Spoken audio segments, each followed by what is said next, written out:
आप सभी को अस्सलाम वालेकुम और दोपहर का नमस्कार। एजुकेशन अफेयर्स के इस प्लेटफॉर्म पर मैं आप सभी का हार्दिक अभिनंदन और स्वागत करता हूं। आज हम लोग समझेंगे कि बौद्धिक प्रतिभा या इंटेलेक्चुअल गिफ्टनेस क्या है तथा इसकी क्या विशेषताएं हैं। आज इसके विषय में हम लोग विस्तार पूर्वक से चर्चा करेंगे। तो बौद्धिक प्रतिभा एक ऐसी बौद्धिक क्षमता है जो औसत से काफ़ी अधिक होती है।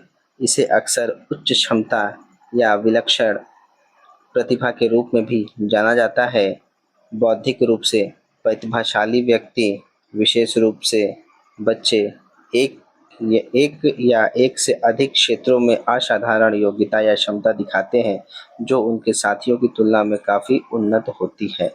तो बौद्धिक प्रतिभा से क्या तात्पर्य है? ये इस ऐसे बालक होते हैं जो कि इनको गॉड गिफ्टेड भी बोला जाता है या गिफ्टेड चाइल्ड बोला जाता है, क्योंकि इनके अंदर जो क्षमताएं होती हैं किसी कार्य को करने की या सोचने की या तर्क करने की, तो इनके अंदर वो जो सोचने की या करने की किसी कार्य को क्षमता एक एवरेज बालक जो कि सामान्य बालक रहता है उससे कई ज़्यादा इनके अंदर जो सोचने विचारने की ताकत है वह रहती है। ये किसी भी समस्या का समाधान जो सामान्य बालक है उससे काफ़ी तेज़ी से करते हैं और इनके अंदर असाधारण मतलब कि जो मान लीजिए कि हम लोग नॉर्मल में आ जाते हैं साधारण में, तो इनके अंदर एक असाधारण योग्यता एबिलिटी होता है किसी भी काम को करने के लिए। वो तुरंत ही बहुत तेज़ी से उस काम को करते हैं और इनका आईक्यू लेवल बहुत ज़्यादा होता है। जैसे कि आईक्यू लेवल का चार्ट भी है, मैं आगे आपको दिखाऊंगा।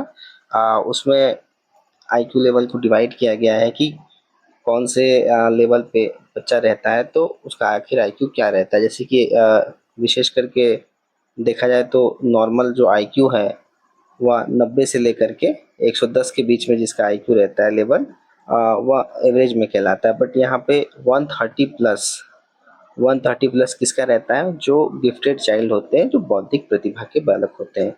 तो यह केवल उच्च आईक्यू स्कोर होने तक सीमित नहीं है, बल्कि यह सीखने की क्या है, तेज गति है, जटिल विचारों को समझने की क्षमता है और समस्याओं को रचनात्मक और तार्किक तरीके से हल करने की क्षमता को भी क्या करता है, यह जो इंटेलेक्चुअल गिफ्टनेस है वह दर्शाती है। देखते हैं कि बौद्धिक जो प्रतिभा की मुख्य विशेषताएं आखिर क्या-क्या होती हैं। तो जो बौद्धिक रूप से प्रतिभाशाली जो व्यक्तियों में कई तरह की विशेषताएं हमको देखने को मिलती है और ये विशेषताएं उन्हें जो सामान्य बालक है या एवरेज बालक है उनसे अलग करती है, क्योंकि उनके अंदर जो क्षमता है, जो किसी कार्य को करने की कैपेबिलिटी है, वह सामान्य बालकों या एवरेज बालकों से ज़्यादा है। तो पहला इसमें है इसकी विशेषता की सीखने और समझने की क्षमता, कि इनके अंदर सीखने और समझने की क्षमता है। और दूसरा क्या है इसका विशेषता की सोचने और तर्क करने की जो क्षमता है, बौद्धिक जो प्रतिभा की विशेषता है वह। और तीसरा है कि सामाजिक और भावनात्मक विशेषताएं। तो आइए इन विशेषताओं को और विस्तार पूर्वक से समझते हैं कि आखिर जो सीखने और समझने की क्षमता क्या है, सोचने और तर्क करने की क्षमता क्या है और सामाजिक और भावनात्मक विशेषताएं क्या है।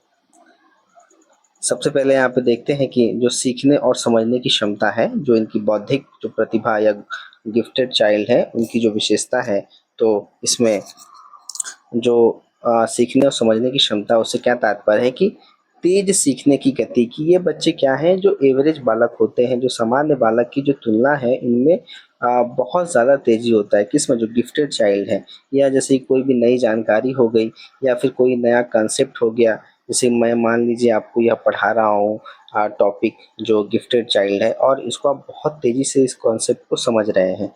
तो मतलब जो सामान्य बालक जो थोड़ा-सा समय लेता है इसको समझने में, बट मैंने एक बार बताया और आप इसको एकदम क्लियरली समझ गए। तो कहीं न कहीं इनके अंदर जो सीखने की जो गति है वो बहुत ही ज़्यादा होती है, जो साधारण बालक है उससे कई दुगना होता है। फिर है उत्सुकता, क्यूरोसिटी। तो जो बौद्धिक प्रतिभा के बालक होते हैं, जो गिफ्टेड चाइल्ड होते हैं, उनमें गहरी और उच्च कोटि की क्या है, जिज्ञासा होती है। जिज्ञासा से मतलब है कि किसी चीज़ को जानने की जिज्ञासा, कि आखिर क्यों और कैसे। मान लीजिए कि हम पानी पी रहे हैं तो क्यों पी रहे हैं, है ना? या हम लोग इस धरती पे हैं तो इसी धरती पे आखिर क्यों हैं? तो इस प्रकार के प्रश्न उनके अंदर क्या मन में, मस्तिष्क में चलते रहते हैं और इन प्रश्नों को जब तक उनको उत्तर नहीं मिलते हैं तो उनकी जो जिज्ञासा है वह शांत नहीं होती है। तो वो क्या करते हैं, वह इस जिज्ञासा को शांत करने के लिए जो है, ज्ञान प्राप्त करने के लिए क्या है, हमेशा उत्सुक रहते हैं। और सीखने और समझने की क्षमता में ये उत्कृष्ट स्मृति की उनकी जो याददाश्त है, स्मृति का मतलब जो याददाश्त कह सकते हैं, तो उनकी जो याददाश्त या किसी चीज़ को याद रखने की जो क्षमता है या उनका जो मस्तिष्क है वो बहुत ही जल्दी-जल्दी क्या करता है, चीज़ों को याद कर लेता है। मान लीजिए कि आप कोई किताब पढ़ रहे हैं, उसका 2-3 पन्ना आपने पढ़ा, तो जो गिफ्टेड चाइल्ड है वो 2-3 पन्ना एक बार में पढ़ेगा तो उसको याद हो जाएगा। बट अगर सामान्य बालक पढ़ेगा तो कहीं न कहीं उसको बहुत सारी दिक्कतें आएँगी। तो उनके अंदर क्या है कि स्मृति, जो याददाश्त की क्षमता है, एक गिफ्टेड चाइल्ड में वो बहुत ही ज़्यादा होती है।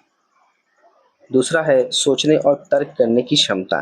तो सोचने और तर्क करने की क्षमता से क्या तात्पर्य है कि अमूर्त सोच, सोचते भी हैं तो अमूर्त सोच, एब्स्ट्रैक्ट थिंकिंग, जैसे कि वे अमूर्त जो भी विचार हो गए, जैसे कि न्याय करना या नैतिकता के बारे में सोचने की क्षमता रखते हैं, जो उनकी उम्र के अन्य बच्चों के लिए क्या हो सकता है, मुश्किल हो सकता है। अमूर्त सोच से मतलब यह है कि जैसे कि मैं मान लीजिए मैंने आपको कोई समस्या दिया, तो उस समस्या पर या कोई बात हो गई तो उस बात पे आप कौन-कौन से परिकल्पनाएँ परिकल्पनाएँ मतलब अपने दिमाग में कौन-कौन से ऐसे उसके जो सॉल्यूशंस हैं आप अपने दिमाग में ही निर्माण कर सकते हैं। जैसे कि कई बार मान लीजिए कि मैंने बोला कि 5 माइनस 3, तो आपने अपने दिमाग में कैलकुलेट किया 5 माइनस 3 इज़ इक्वल टू 2। तो ये क्या है, एब्स्ट्रैक्ट थिंकिंग है, क्योंकि आप इसमें अमूर्त सोच रहे हैं, उस चीज़ को कल्पना कर रहे हैं, तो ये एब्स्ट्रैक्ट थिंकिंग आ जाता है। तो जो प्रतिभाशाली बालक होते हैं, तो उनमें जो अमूर्त सोच है वो बहुत ही ज़्यादा अधिक होती है। फिर सोचने और तर्क की क्षमता में ही जटिल विचारों को समझना, कि वे जटिल से जटिल अवधारणाओं को क्या करते हैं, बहुत ही आसानी से समझ लेते हैं और उस जो भी समस्या है उसको आसानी से समझ के उसका समाधान देने की क्षमता भी रखते हैं। जिससे वो क्या है, उनके रचनात्मकता सोच का क्या करते हैं, इसमें वह उपयोग करते हैं। तो उनके अंदर जो भी आप कुछ भी उनको सिखाएँगे, नए-नए उनको थ्योरीज़ भी अगर सिखाएँगे, कोई भी थ्योरी, तो उसको जल्दी वो लोग याद कर पाते हैं। फिर है उच्च निर्णय क्षमता, कि वे समस्याओं को हल करने में अद्वितीय निपुणता रखते हैं, कि कोई भी समस्या हो उसको समाधान करने के लिए उनके अंदर बहुत ही ज़्यादा एक दक्षता है और उनकी जो दृष्टिकोण है, उनका जो नज़र है क्या है, अक्सर वैज्ञानिक और तार्किक होता है, कि जो भी वह सोचते हैं या करते हैं तो कहीं न कहीं उसके पीछे एक वैज्ञानिक फैक्ट ज़रूर रहता है, एक साइंटिफिक फैक्ट या लॉजिकल फैक्ट वो ज़रूर देते हैं कि आखिर ऐसा है तो है, अगर ऐसा नहीं है तो क्यों है। तो इस तरह की क्या करते हैं, वो सोचने और तर्क करने की उनके अंदर क्षमता रहती है, किसके अंदर, जो गिफ्टेड चाइल्ड होते हैं, जो प्रतिभाशाली बालक होते हैं। फिर तीसरी इसकी विशेषता थी कि सामाजिक और भावनात्मक विशेषताएँ। तो इसमें सबसे पहला आ जाएगा कि आत्म प्रेरित, सेल्फ मोटिवेटेड, कि सामाजिक और भावनात्मक विशेषताओं से क्या तात्पर्य है कि जो बालक है वे अक्सर क्या है, आंतरिक रूप से प्रेरित होते हैं और किसी भी काम को करने से कतराते नहीं है, उन्हें बाहरी प्रोत्साहन की कम आवश्यकता होती है। तो जो गॉड गिफ्टेड चाइल्ड है या फिर जो प्रतिभाशाली बालक है, तो उनको और किसी मोटिवेशन की ज़रूरत नहीं पड़ती, वो स्वयं ही क्या है, अपने आप को हमेशा मोटिवेट रखते हैं, सेल्फ मोटिवेटेड रखते हैं, ना कि उन्हें जब कोई बाहरी आदमी या उनके माता-पिता या कोई अन्य जन उनको जब कहे तभी वह उस काम को करे, तो इस तरह के उनके अंदर भाव नहीं रहता है, वो सेल्फ मोटिवेटेड रहते हैं। फिर है स्वतंत्रता और स्वायत्तता, कि सामाजिक और भावनात्मक विकास में क्या है कि वे अपने निर्णयों में क्या होते हैं, स्वतंत्र होते हैं और अक्सर अपनी पसंद के अनुसार ही क्या करते हैं, काम को करना पसंद करते हैं। तो जो गिफ्टेड चाइल्ड है या प्रतिभाशाली बालक है वो पूर्ण रूप से स्वतंत्र रहते हैं और खुद के कार्यों को खुद ही करते हैं और उनको हस्तक्षेप या फिर और किसी प्रकार की ज्ञान की आवश्यकता उतनी नहीं पड़ती है। फिर है कि उच्च आत्मसम्मान, कि उनमें क्या है कि खुद का जो आत्मसम्मान की जो भावना है वो बहुत ज़्यादा अधिक होती है, जो उनकी सफलताओं और क्षमताओं पर क्या करते हैं, आधारित होती है। फिर है सामाजिक समायोजन में कठिनाई, की कभी-कभी क्या है कि वे अपने साथियों के साथ सामाजिक रूप से समायोजन करने में कठिनाई महसूस करते हैं, क्योंकि क्या है, जो उनकी रुचियाँ हैं या सोचने का जो तरीका है क्या है, वो एवरेज बालक से कहीं न कहीं भिन्न होता है, जिस वजह से कई बार समाज में वह अपने आप को समायोजन करने में कठिनाई महसूस करता है। तो ये इसकी विशेषताएँ थी, जिसमें हम लोगों ने देखा कि इसमें पहली विशेषता थी कि सीखने और समझने की क्षमता, दूसरा सोचने और तर्क करने की क्षमता, फिर तीसरा सामाजिक और भावनात्मक विशेषताएं। तो ये 3 विशेषताओं को देखा हमने।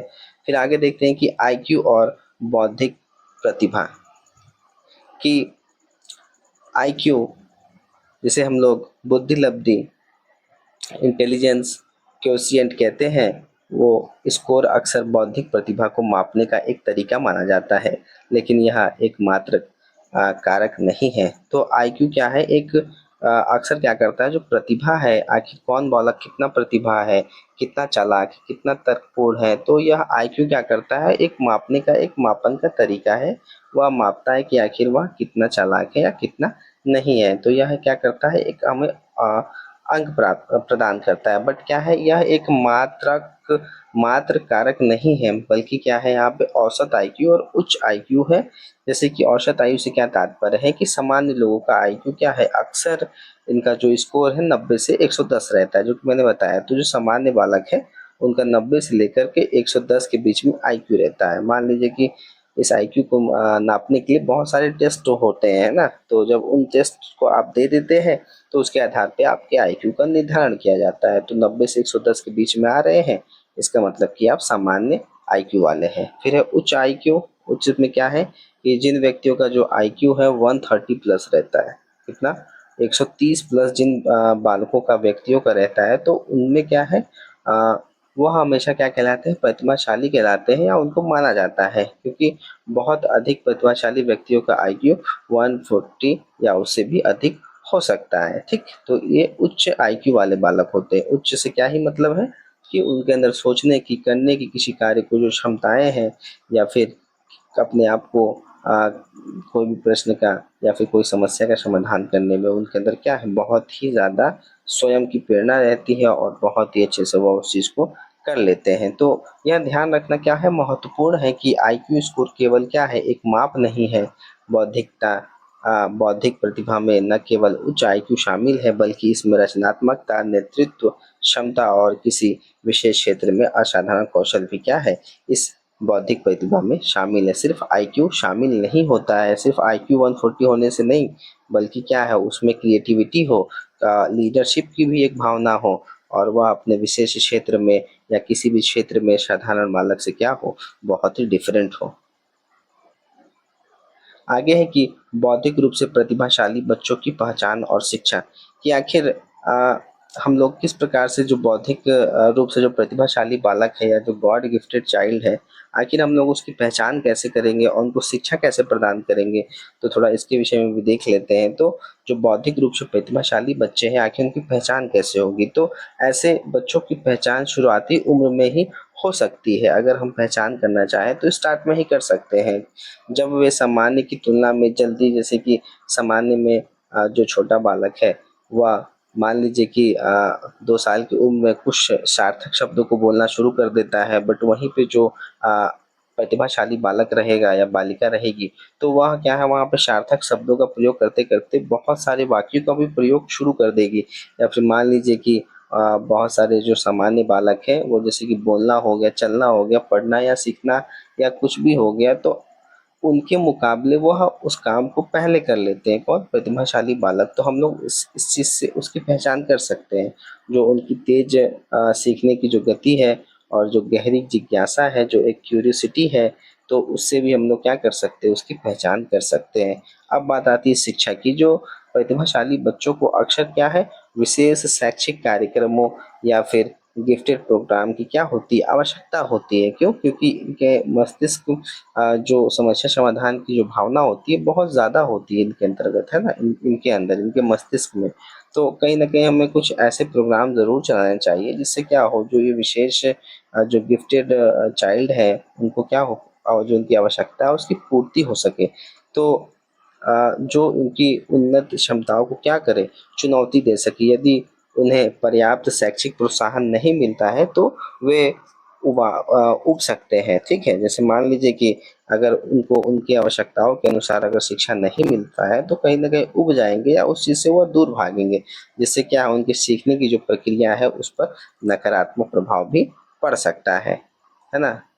तो संक्षेप में हम कह सकते हैं कि जो बौद्धिक प्रतिभा या फिर जो गिफ्टेड चाइल्ड है वह केवल उच्च बुद्धि का प्रदर्शन नहीं है, बल्कि यह एक जटिल और बहुआयामी विशेषता है, जिसमें जो सीखने की गति को तेज गति या रचनात्मकता, तार्किकता, सोच और समस्याओं को हल करने की अधारण जो क्षमता है वह शामिल होती है। ऐसे व्यक्तियों को अपनी पूरी क्षमता तक पहुँचने के लिए उचित वातावरण और समर्थन की क्या होती है, बहुत ही ज़्यादा आवश्यकता होती है। यदि समय पे उन्हें जो जो समय पे उन्हें अगर सपोर्ट नहीं मिलता है, सहारा नहीं मिलता है, तो कहीं न कहीं उन्हें बहुत सारी दिक्कतें आएँगी खुद को समायोजन करने में, और जिससे क्या उनका विकास पूर्ण नहीं हो पाएगा।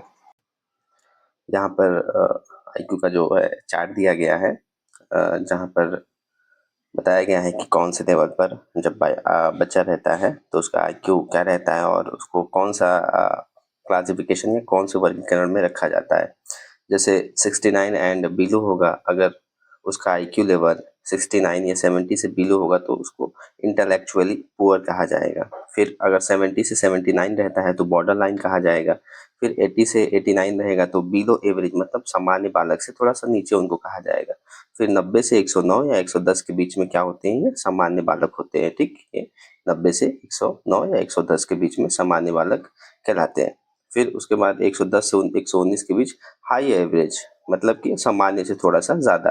फिर है 120 से 129 के बीच में गिफ्टेड, है ना, जो गिफ्टेड का स्तर है वो शुरू हो जाता है 120 से 129। बट अगर वेरी गिफ्टेड कहें या फिर जो गिफ्टेड चाइल्ड जिसे हम लोग कहते हैं, जिनके अंदर सोचने, विचारने या तर्क करने की शक्ति या समस्या समाधान की शक्ति बहुत ज़्यादा होती है, तो 130 प्लस जिनका आईक्यू होता है वह वेरी गिफ्टेड में आते हैं। तो यह चार्ट आई होप आपके लिए हेल्प रहा होगा। Thank you. मेरे चैनल को सब्सक्राइब, लाइक, शेयर और ज़रूर करें। Thank you.